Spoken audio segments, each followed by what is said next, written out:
If you are really struggling in your business and feeling a bit stuck, then you're in the right place because today I'm joined by the wonderful Chris Gurner, who's going to talk to you about how you might change that. So over to you, Chris. Hi, Julie. Thanks very much for having me.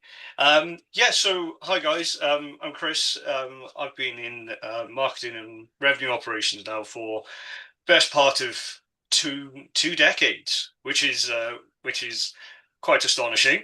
Um, but yeah, I've kind of like set up on my own for numerous different reasons. But I'm sort of here to help SMEs who are really struggling on that next stage of growth. I've seen it so many times through my background working in agencies and being part of SMEs. And I really get the excitement like when a business starts, there's lots of energy, there's lots of growth, and seems to go really, really well. That's obviously there are challenges within that, everyone knows that. Um, but then there's this sort of like plateau of, okay, well, how do we achieve the next stage?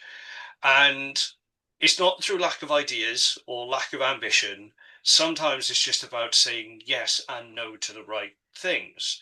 And I know this sounds like, it could be incredibly boring to some, but it's sort of a principle that I've adopted over the years and based on like an EOS framework, which I won't bore everyone to death with.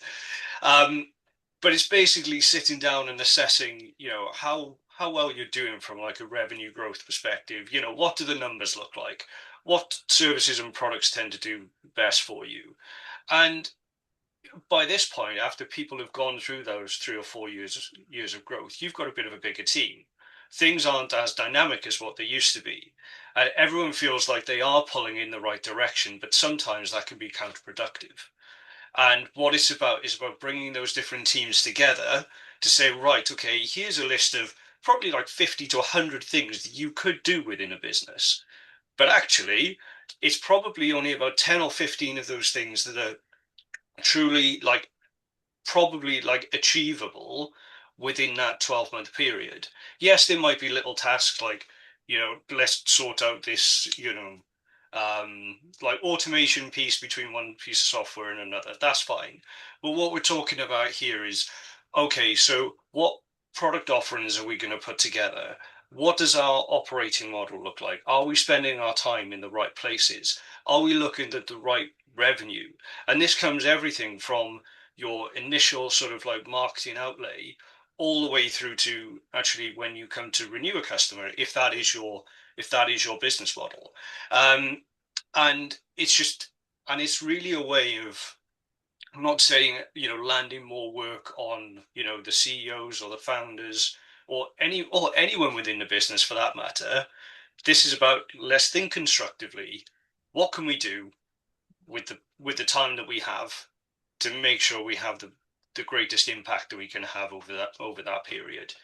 And this comes together then, and what I've seen by using this model is not just you can see a shift in the revenue, you can actually see a shift in how people interact with people across the business as well. It actually gels people together instead of people going, oh, yes, let's go over this way because I feel like, for example, I am the operations director or manager, whoever it might be. I know this works, and they're not going to be wrong. But if sales and marketing are doing something else, and commercial have got a slightly different view on it, then it's never going to end up where everyone needs it to be. And that's what my whole program is about, really. It's sitting down with those business owners, with those people in charge, and bringing the teams together. And I can help facilitate that momentum over that 6 to 12 month period. And then it's about giving it back to the business and say, hey, look, guys, you've got this. You know exactly how this works. And you can be very deliberate about what you do. And also, it means that your revenue streams become that much more predictable because people are not chasing, the next shiny thing, which can be very, very easy to do in startup world. I'm a startup myself. This has only been running 6 months. But I have to be very deliberate about what I'm doing. And also, it's that age old thing about trying to fail fast. So you try something and you know what you're sort of getting at, or you know what you want to achieve, but the result isn't coming. So you don't just carry on doing that same thing and hope that it'll work. You go, right, okay, how do we pivot? How am I speaking to the next group of people that probably are closer to my target customers, for example? And it's about being very deliberate in that way. That does a question, Chris. So when you Of talk about course, small to medium enterprises, is the smallest like three people in a business? Or you it talk can about be. more than that? It. What's the I think it. minimum amount of people in a that would be considered an SME? I mean, for who I would work with, it's probably between 15 and 20 people Okay. upwards. Probably to a maximum of 70 to 100. I mean, it can go either side of that, of course, because I've worked with many different businesses within those scales. And I think Mhm. it's always hard, isn't it, to put a number on a number on the number, if that makes sense, a number on the the number of people within the business or a revenue target, or sorry, a revenue number, because then that could skew how the business is actually operating, and obviously varies depending on which vertical they're in as well. If that makes sense, Yeah. Julie. So if someone is struggling and wants to grow, and as at the moment they can't work with you, there isn't the budget for that, or for whatever reason, what is one or two small things that they could do today, Chris, that's gonna start to, streamline things a bit more or have them get closer to that growth that they're seeking? What could they do?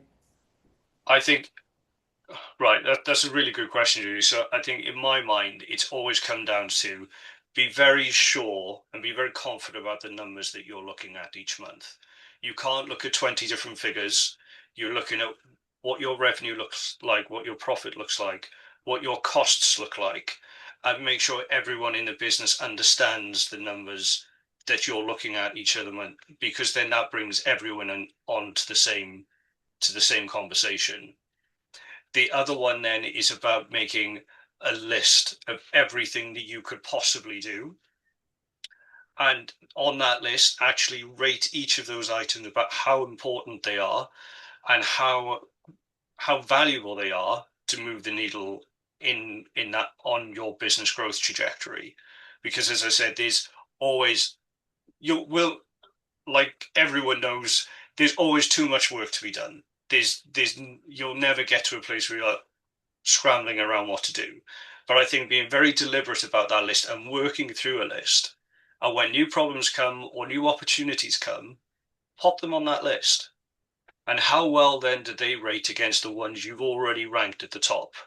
Because then you can just be much more deliberate about how you plan your months and your quarters. So what kind of things typically might be on a list? And of those things, what would you say is the number one?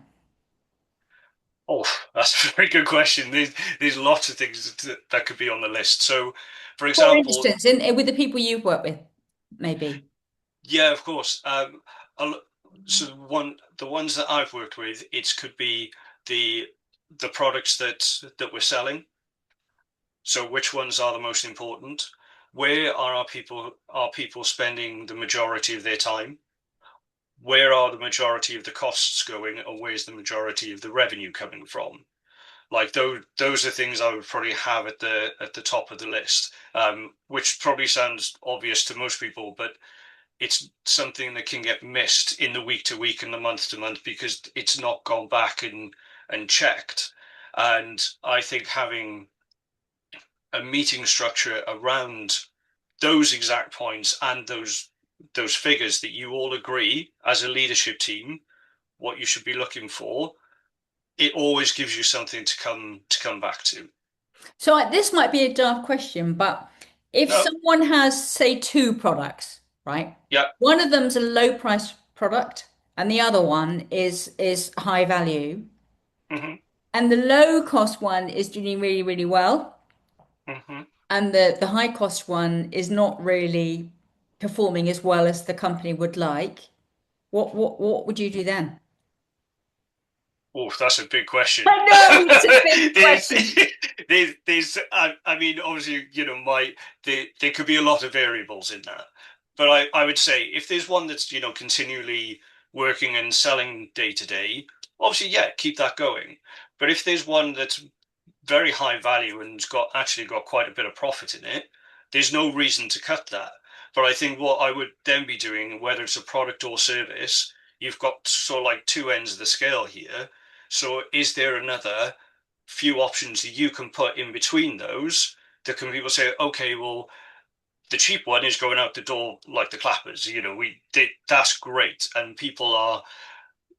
There's a lot of sort of you can take from that in terms of the way you're offering it, etc. You think yes, you've got credibility here.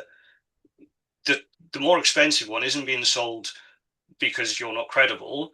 It's because it's of a different price point, or maybe that product or service does something that is not really required by everyone in your audience. So then I would start the process of saying, okay, there's your top and bottom. What does option two, three, and four look like? So then you've got a different way of going about that. So people won't make the leap. Usually, say if you've got a service that's £100, yeah, great, we'll pay for that. But the highest one is 10 grand for argument's sake. Like, oof, can't really pay that one. But what's the £500 option? What's the £1,200 option? And things like that, and scale it proportionally, if that makes sense. Yeah, absolutely. That's a great answer. Do you know what? There's a friend of mine who is an amazing salesman. He can sell absolutely anything. And he said to me once, it's easier to sell an aeroplane than it is to sell nuts and bolts. I'm like, what are you talking about? And he said, because people who want nuts and bolts, they'll quibble about the price. Someone who wants an Yeah, aeroplane, they know they want the aeroplane. Joe, that just reminds me of a very funny story of how luxury car companies promote their cars at yacht events. Because if a yacht is £45 million, they're not going to think twice about paying £1 million for some supercar. Oh my goodness, I never thought of I mean, that. I, yeah, I mean, obviously it's not my idea. It's something that I read, and I thought, yeah, that makes complete sense. Not that I'll be buying a supercar anytime soon, but or a yacht for that matter. or a yacht. Or a Definitely yacht. not a yacht. Brilliant. So if people want to get a hold of you, Chris, I'm going to put all your links in the description below. Is there anything you want to say before we close? No, I mean, just obviously, to say again, Julie, thanks very much for having me on. And yeah, if people want to learn more, then yeah, if they connect with me, I can send them a link then to a free 30 minute meeting where we can discuss one of the burning issues that they're dealing with right now. I will walk through that together. And then if there's a fit in terms of how I may be able to help, I can help them, or if it's something that is maybe not my area, which is, as you pointed out before, maybe something very specifically sales driven, then I'm able to pass them on to someone who I know. So yeah, if anyone's interested, drop me a message, and yeah, I look forward to chatting with you. Wonderful. So, for those of you that are listening or watching, if you've been grabbed by what Chris has shared, then like he says, check out his links below. And why not share this with someone else? Please, please subscribe because the more subscribers, the more people have access to great information like this. So thank you once again, Chris, and thank you everyone else for watching. Thank you.